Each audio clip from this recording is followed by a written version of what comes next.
Chapter 66. The Strongest Thing There Is. He wasn't dead. But he certainly looked dead, except that now and then, in the midst of all that seeming death, he would give a shivering twitch. Frank protested loudly that Papa wasn't dead, that he couldn't be dead. He was frantic. "Papa, you can't die. You can't." Frank loosened Papa's collar and blouse, rubbed his wrists. "Give him some air. Give Papa air." The fighter plane pilots came running over to help us. One had sense enough to go for the airport ambulance. The band and the color guard, which had received no orders, remained at quivering attention. I looked for Mona, found that she was still serene and had withdrawn to the rail of the reviewing stand. Death, if there was going to be death, did not alarm her. Standing next to her was a pilot. He was not looking at her, but he had a perspiring radiance that I attributed to his being so near to her. Papa, now regaining something like consciousness, with a hand that flapped like a captured bird, he pointed at Frank. "You," he said. We all fell silent in order to hear his words. His lips moved, but we could hear nothing but bubbling sounds. Somebody had what looked like a wonderful idea then. What looks like a hideous idea in retrospect. Someone, a pilot, I think, took the microphone from its mount and held it by Papa's bubbling lips in order to amplify his words. So, death rattles and all sorts of spastic yodels bounced off the new buildings. And then came the words. "You," he said to Frank hoarsely. "You, Franklin Honaker. You will be the next president of San Lorenzo. Science. You have science. Science is the strongest thing there is." "Science," said Papa. "Ice." He rolled his yellow eyes and he passed out again. I looked at Mona. Her expression was unchanged. The pilot next to her, however, had his features composed in the catatonic, orgiastic rigidity of one receiving the Congressional Medal of Honor. I looked down and I saw what I was not meant to see. Mona had slipped off her sandal. Her small brown foot was bare. And with that foot, she was kneading and kneading and kneading, obscenely kneading, the instep of the flyer's boot. Chapter 67. Hioka. Papa didn't die. Not then. He was rolled away in the airport's big red meat wagon. The Mittens were taken to their embassy by an American limousine. Newt and Angela were taken to Frank's house in a San Lorenzo limousine. The Crosbys and I were taken to the Casa Mona Hotel in San Lorenzo's one taxi, a hearse-like 1939 Chrysler limousine with jump seats. The name on the side of the cab was Castle Transportation, Inc. The cab was owned by Philip Castle, the owner of the Casa Mona, son of the completely unselfish man I had come to interview. The Crosbys and I were both upset. Our consternation was expressed in questions we had to have answered at once. The Crosbys wanted to know who Bokanon was. They were scandalized by the idea that anyone should be opposed to Papa Monzano. Irrelevantly, I found that I had to know at once who the 100 martyrs to democracy had been. The Crosbys got their answer first. They could not understand the San Lorenzo dialect, so I had to translate for them. Crosby's basic question to our driver was, "Who the hell is this pissant boking on anyway?" "Very bad man," said the driver. What he actually said was, "Very balmon." "A communist?" asked Crosby when he heard my translation. "Oh, sure." "Has he got any following?" "Sir?" "Does anybody think he's any good?" "Oh, no, sir," said the driver piously. "Nobody that crazy." "Why hasn't he been caught?" demanded Crosby. "Hard man to find," said the driver.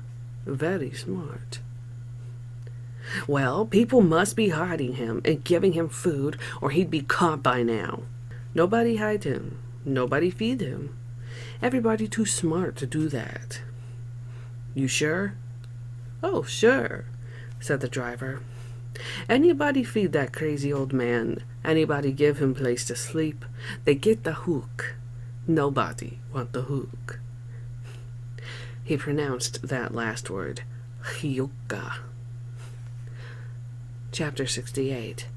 Hunyera Moretors. I asked the driver who the 100 Martyrs to Democracy had been. The boulevard we were going down, I saw, was called the Boulevard of the 100 Martyrs to Democracy. The driver told me that San Lorenzo had declared war on Germany and Japan an hour after Pearl Harbor was attacked. San Lorenzo conscripted 100 men to fight on the side of democracy. These 100 men were put on a ship bound for the United States, where they were to be armed and trained. The ship was sunk by a German submarine right outside of Bolivar Harbor. "Dosor," he said. "Yera laun yora moretors tut zamus kratsya." "Those, sir," he said in dialect, "are the 100 Martyrs to Democracy." Chapter 69. A Big Mosaic. The Crosbys and I had the curious experience of being the very first guests of a new hotel. We were the first to sign the register of the Casa Mona. The Crosbys got to the desk ahead of me, but H. Lowe Crosby was so startled by a wholly blank register that he couldn't bring himself to sign. He had to think about it a while. "You sign," he said to me. And then, defying me to think he was superstitious, he declared his wish to photograph a man who was making a huge mosaic on the fresh plaster of the lobby wall. The mosaic was a portrait of Mona Ammons Monzano. It was 20 feet high. The man who was working on it was young and muscular. He sat at the top of a stepladder. He wore nothing but a pair of white duck trousers. He was a white man. The mosaicist was making the fine hairs on the nape of Mona's swan neck out of chips of gold. Crosby went over to photograph him, came back to report that the man was the biggest pissant he had ever met. Crosby was the color of tomato juice when he reported this. "You can't say a damn thing to him that he won't turn inside out." So I went over to the mosaicist, watched him for a while, and then I told him, "I envy you." "I always knew," he sighed, "that if I waited long enough, somebody would come and envy me. I kept telling myself to be patient, that sooner or later somebody envious would come along." "Are you an American?" "That happiness is mine." He went right on working. He was incurious as to what I looked like. "Do you want my photograph too?" "Do you mind?"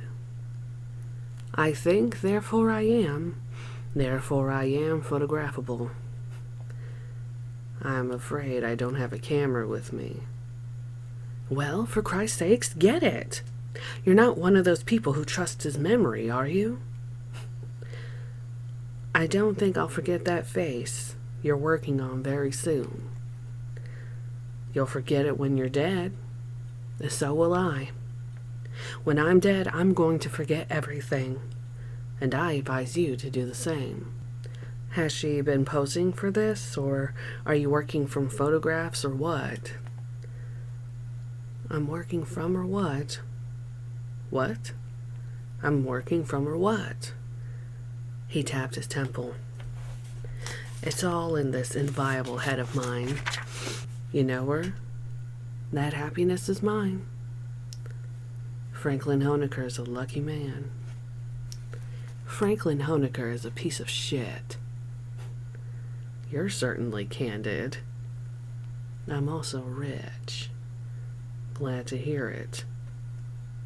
If you want an expert opinion, money doesn't necessarily make people happy.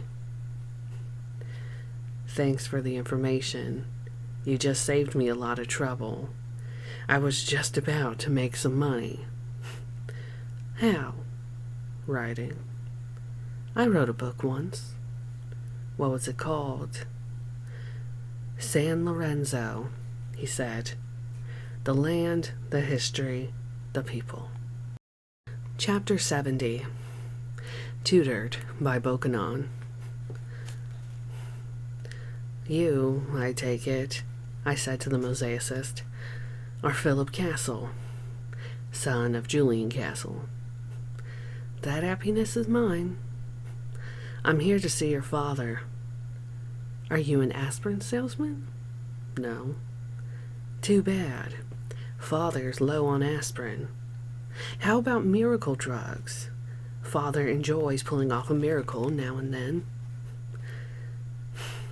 I'm not a drug salesman. I'm a writer. What makes you think a writer isn't a drug salesman? I'll accept that. Guilty as charged. Father needs some kind of book to read to people who are dying or in terrible pain. I don't suppose you've written anything like that? Not yet. I think there'd be money in it. There's another valuable tip for you. I suppose I could overhaul the 23rd Psalm, switch it around a little so nobody would realize it wasn't original with me. Bokanon tried to overhaul it, he told me. Bokanon found out he couldn't change a word. You know him too? That happiness is mine. He was my tutor when I was a little boy. He gestured sentimentally at the mosaic. He was Mona's tutor, too. Was he a good teacher? Mona and I can both read and write and do simple sums, said Castle, if that's what you mean. Chapter 71. The Happiness of Being an American. H. Lowe Crosby came over to have another go at Castle, the pissant. What do you call yourself? Sneered Crosby. A beatnik or what? I, myself, a Bokanonist. That's against the law in the country, isn't it? I happen to have the happiness of being an American, and I've been able to say I'm a Bokanonist any time I damn please, and so far nobody's bothered me at all. I believe in obeying the laws of whatever country I happen to be in. You're not telling me the news. Crosby was livid. Screw you, Jack. Screw you, Jasper, said Castle mildly. And screw Mother's Day and Christmas, too. Crosby marched across the lobby to the desk clerk and he said, I want to report that man over there, that pissant, that so-called artist. You got a nice little country here that's trying to attract the tourist trade and new investment in industry. The way that man talked to me, I don't ever want to see San Lorenzo again. And any friend who asks me about San Lorenzo, I'll tell them to keep the hell away. You may be getting a nice picture on the wall over there, but by God, the pissant who's making it is the most insulting, discouraging son of a bitch I ever met in my life. The clerk looked sick. Sir, I'm listening, said Crosby, full of fire. Sir, he owns the hotel. Chapter 72. The Pissant Hilton. H. Lowe Crosby and his wife checked out of the Casa Mona. Crosby called it the Pissant Hilton and demanded quarters at the American Embassy. So I was the only guest in a 100-room hotel. My room was a pleasant one. It faced, as did all the rooms, the boulevard of the 100 Martyrs to Democracy, Monsanto Airport, and Bolivar Harbor beyond. The Casa Mona was built like a bookcase, with solid sides and back, and with a front of blue-green glass. The squalor and misery of the city, being to the sides and back of the Casa Mona, were impossible to see. My room was air-conditioned. It was almost chilly.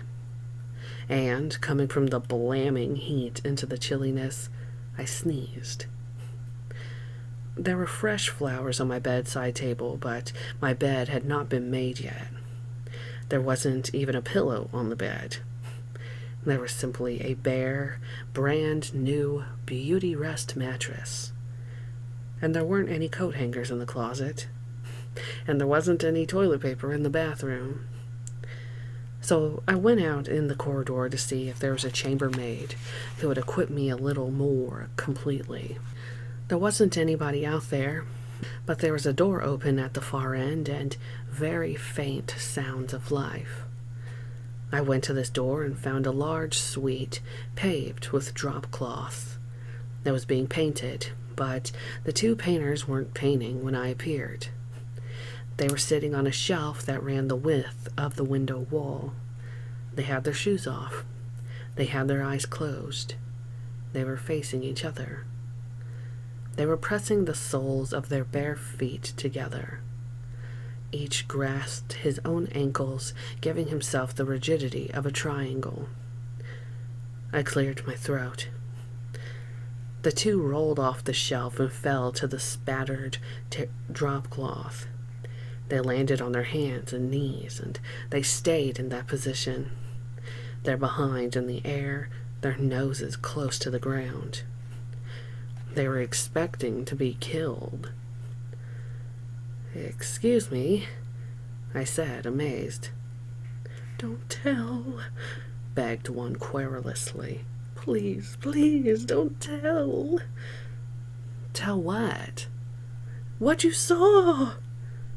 "I didn't see anything." "If you tell," he said. He put his cheek to the floor and looked up at me beseechingly. "If you tell, we'll die on the hookah."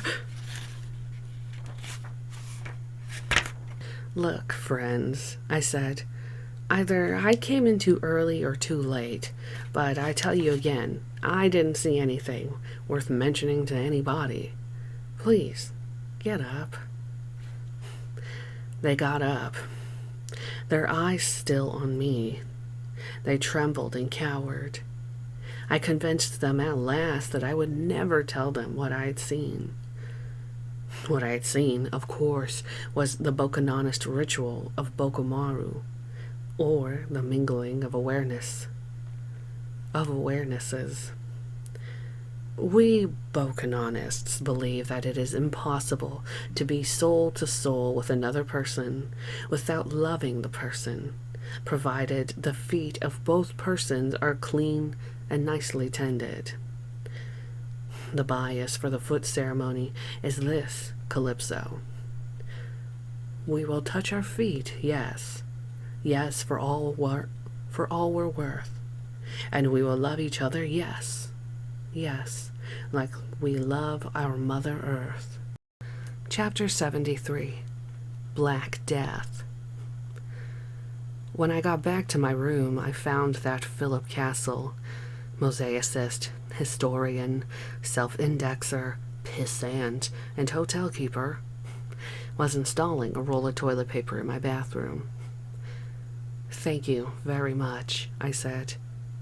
"You're entirely welcome. This is what I'd call a hotel with a real heart. How many hotel owners would take such a direct interest in the comfort of a guest? How many hotel owners have just one guest? You used to have 3. Those were the days.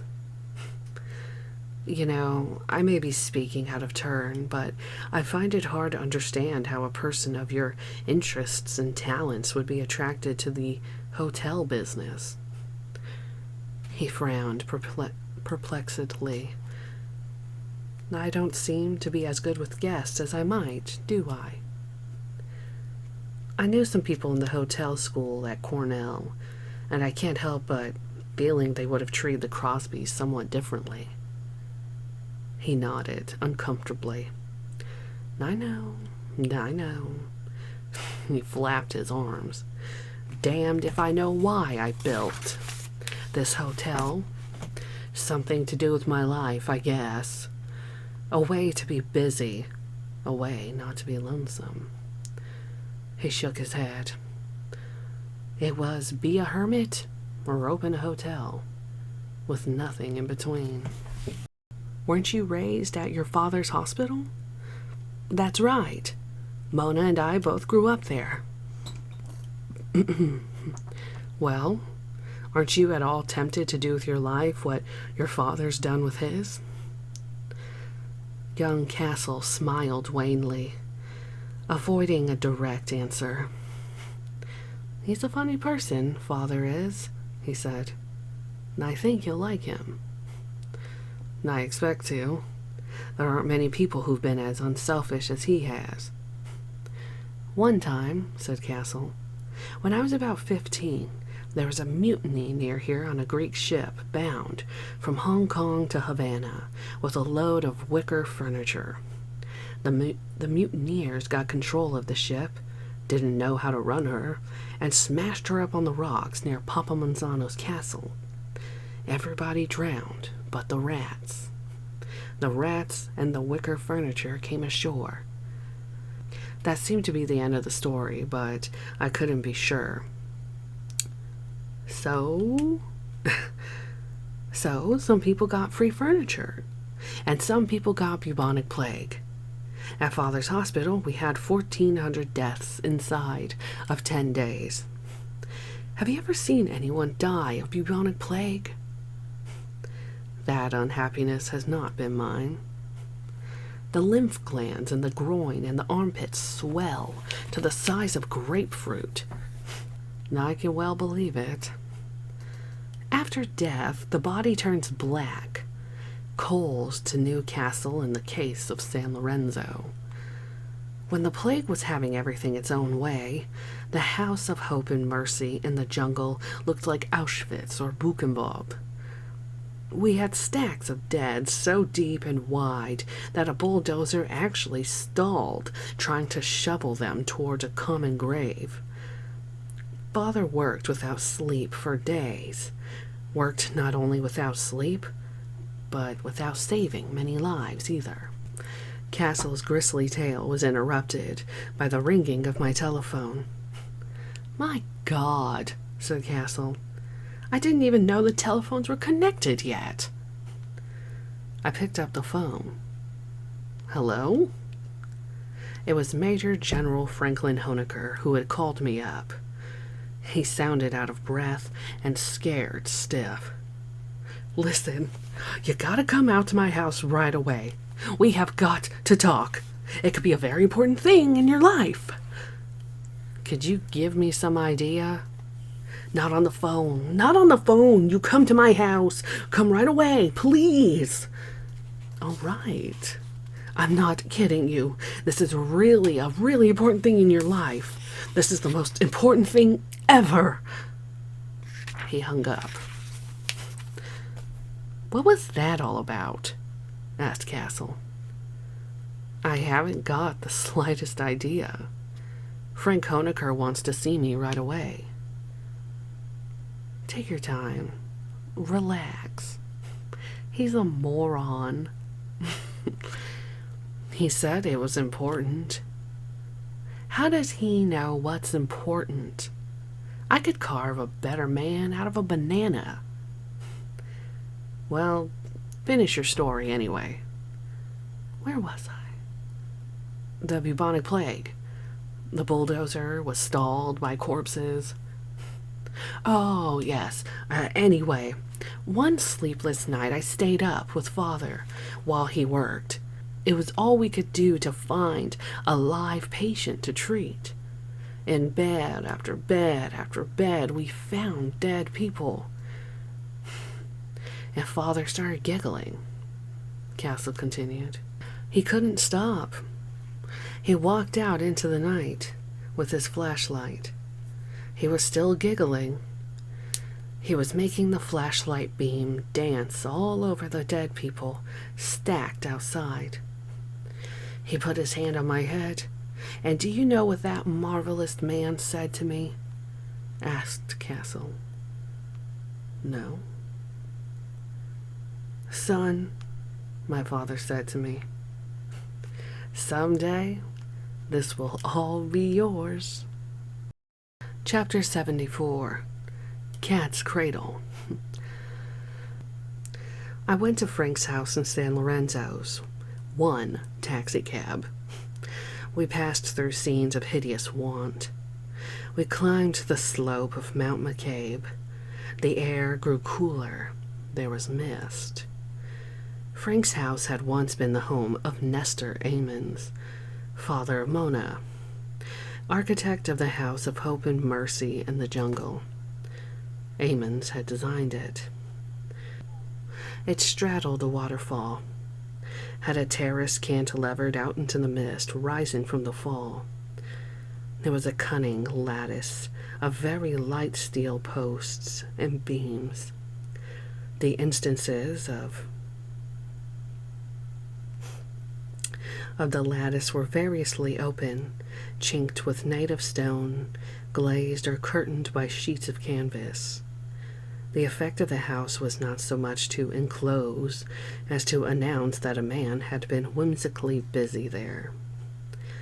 A servant greeted me politely and told me that Frank wasn't home yet. Frank was expected at any moment. Frank had left orders to the effect that I was to be made happy and comfortable, and that I was to stay for supper and the night. The servant, who introduced himself as Stanley, was the first plump San Lorenzo I had seen.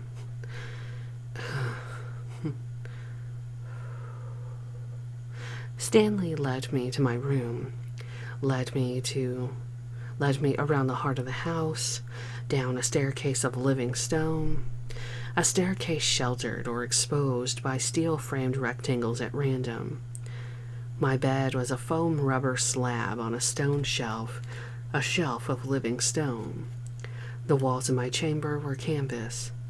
Stanley demonstrated how I might roll them up or down as I pleased. I asked Stanley if anybody else was home, and he told me that only Newt was.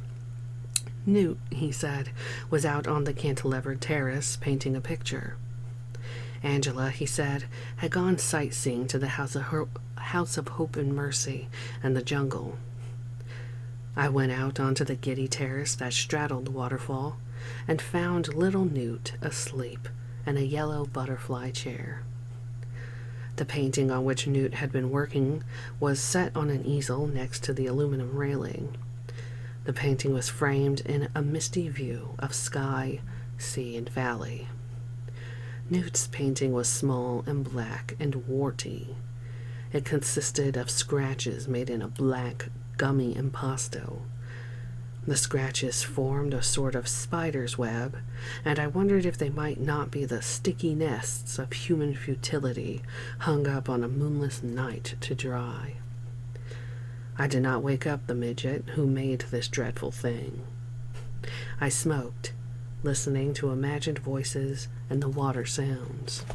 What awakened little Newt was an explosion far away below. It caromed up the valley and went to God. It was a cannon on the waterfront of Bolivar, Frank's major domo told me. It was fired every day at 5. Little Newt stirred. While still half snoozing, he put his black, painty hands to his mouth and chin, leaving black smears there. He rubbed his eyes and made black smears around them too. "Hello," he said to me sleepily. "Hello," I said. "I like your painting. You see what it is?" I suppose it means something different to everyone who sees it. "It's a cat's cradle." "Huh," I said. "Very good. The scratches are string, right?" "One of the oldest games there is. Cat's cradle. Even the Eskimos know it." "You don't say." For maybe 100,000 years or more, grown-ups have been waving tangles of string in their children's faces. Newt remained curled in the chair. He held out his painty hands as though a cat's cradle were strung between them. "No wonder kids grow up crazy. A cat's cradle is nothing but a bunch of X's between somebody's hands. And little kids look and look and look at all those X's. And no damn cat, no damn cradle." Chapter 75.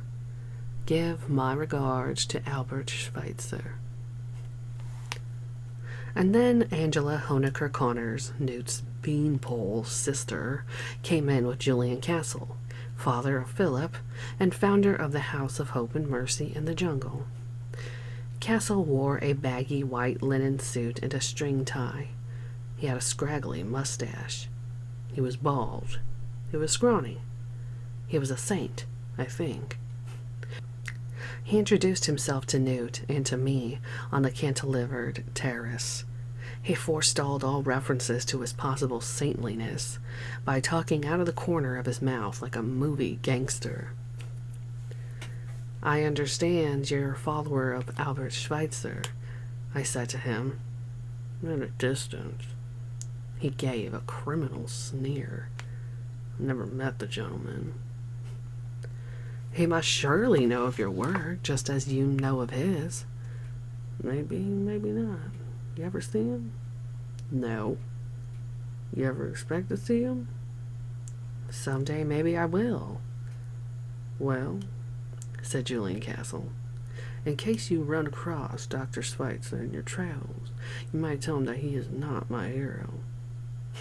He lit a big cigar. When the cigar was going good and hot and he pointed its red end at me. "You can tell him he isn't my hero," he said. "But you can also tell him that, thanks to him, Jesus Christ is." I think he'll be glad to hear it. "I don't give a damn if he is or not. This is something between Jesus and me." Chapter 76. Julian Castle agrees with Newt that everything is meaningless. Julian Castle and Angela went to Newt's painting. Castle made a pinhole of a curled index finger, squinted at the painting through it. "What do you think of it?" I asked. "It's black." "What is it? Hell?" "It means whatever it means," said Newt. Then it's hell, snarled Castle. I was told a moment ago that it was a cat's cradle, I said. Inside information always helps, said Castle.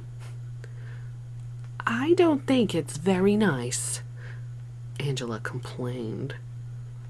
I think it's ugly, but I don't know anything about modern art. Sometimes I wish Newt would take some lessons so he could know for sure if he was doing something or not. Self-taught, are you? Julian Castle asked Newt. Isn't everybody? Newt inquired. Very good answer. Castle was respectful. I undertook to explain the deeper significance of the cat's cradle, since Newt seemed disinclined to go through that song and dance again. And Castle nodded sagely. So this is a picture of the meaninglessness of it all. I couldn't agree more. Do you really agree? I asked. A minute ago you said something about Jesus. Huh? Said Castle. Jesus Christ? Oh, said Castle. Yeah. He shrugged. People have to talk about something just to keep their voice boxes working in order. So they'll have a good voice box in case there's anything really meaningful to say. I see. I knew I wasn't going to have an easy time writing a popular article about him. I was going to have to concentrate on his saintly deeds and ignore entirely the satanic things he thought and said. You may quote me, he said. Man is vile, and man makes nothing worth making, knows nothing worth knowing. He leaned down and he shook little Newt's painty hand. Right? Newt nodded, seeming to suspect momentarily that the case had been a little overstated. Right. And then the saint marched to Newt's painting and took it from the easel. He beamed at us all. Garbage, like everything else. And he threw the painting off the cantilevered terrace. It sailed out on an updraft, stalled, boomeranged back, and sliced into the waterfall. There was nothing little Newt could say. Angela spoke first. You've got paint all over your face, honey. Go wash it off.